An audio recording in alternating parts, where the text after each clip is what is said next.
Rod Stewart, the music legend whose name resonates across generations, captivating audiences with timeless hits like Maggie May and Tonight's the Night. But behind the spotlight lies a mystery waiting to be unveiled. While Stewart's body of work is quite expansive, it's his steamy personal life that seems to get all the attention.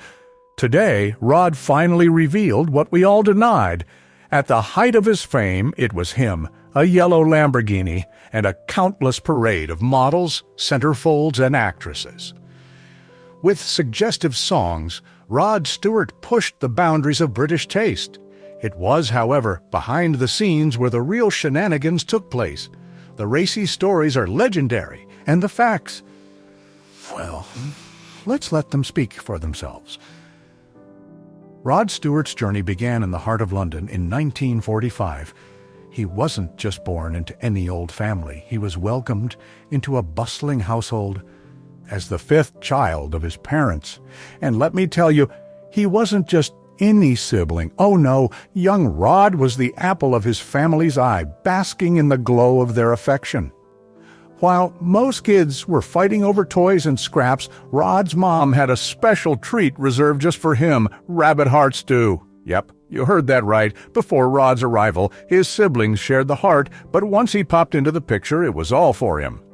And if that wasn't enough, every Friday was like Christmas for Rod thanks to his sister Mary. She'd trot home from work with a new toy in hand, just for him.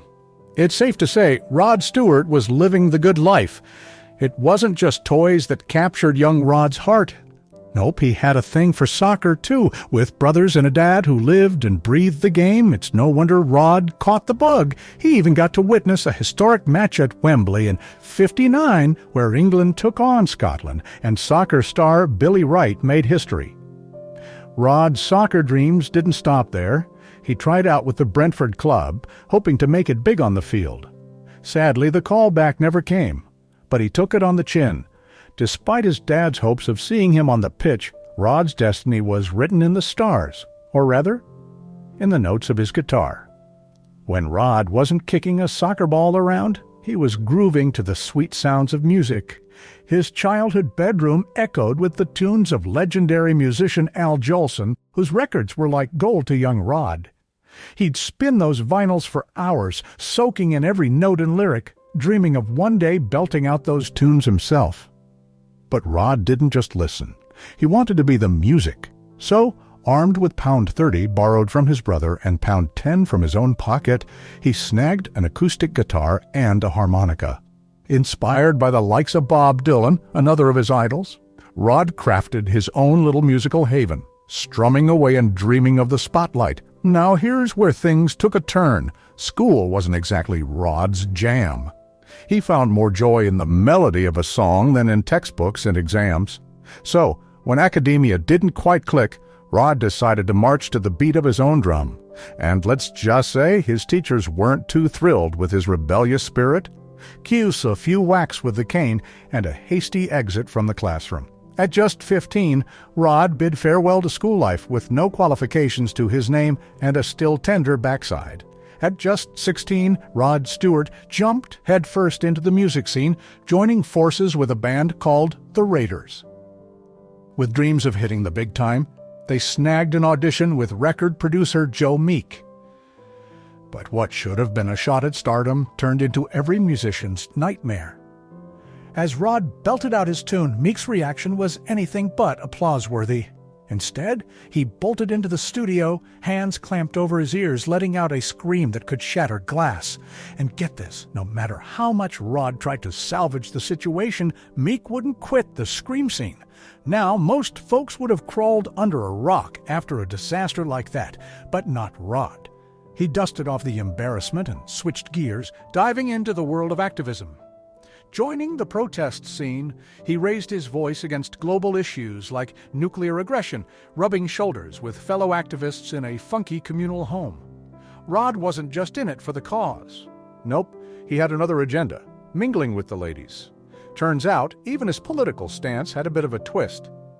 When Rod Stewart found himself at a crossroads, he didn't hesitate to roll up his sleeves and dive into the grind.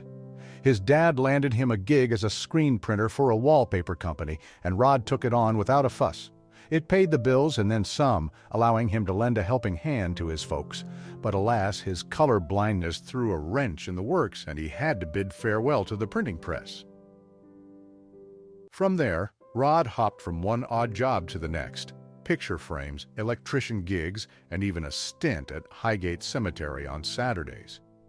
It was a whirlwind of short-lived gigs, leaving him searching for something more. But Rod wasn't one to stay down for long. Despite the setbacks, he kept his eyes on the prize, embracing every chance that came his way. He teamed up with fellow musicians, hitting the road with folk artist Whiz Jones across Europe. Even a stint in Spain, cut short by a brush with the law, couldn't dim his determination. Back in England, Rod found his groove with Jimmy Powell and the Five Dimensions, belting out tunes as a vocalist and harmonica player. And as he strummed his guitar in public, something clicked. The crowd's requests spoke volumes, confirming what Rod had suspected all along. His voice had a power that couldn't be ignored.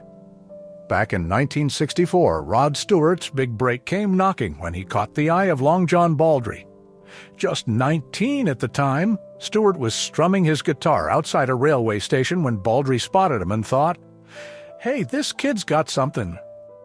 Inviting him to join his band, Baldry opened doors for Stewart that would lead to even greater opportunities. The following year was a whirlwind of success. Stewart shared the stage with the Rolling Stones as a supporting act before teaming up with the Jeff Beck Group. By 1969, he was making waves with the Faces, while also carving out his path as a solo artist. Now, let me tell you, Rod Stewart wasn't one to shy away from hard work. Balancing multiple projects, he fearlessly tackled the cutthroat music industry head-on.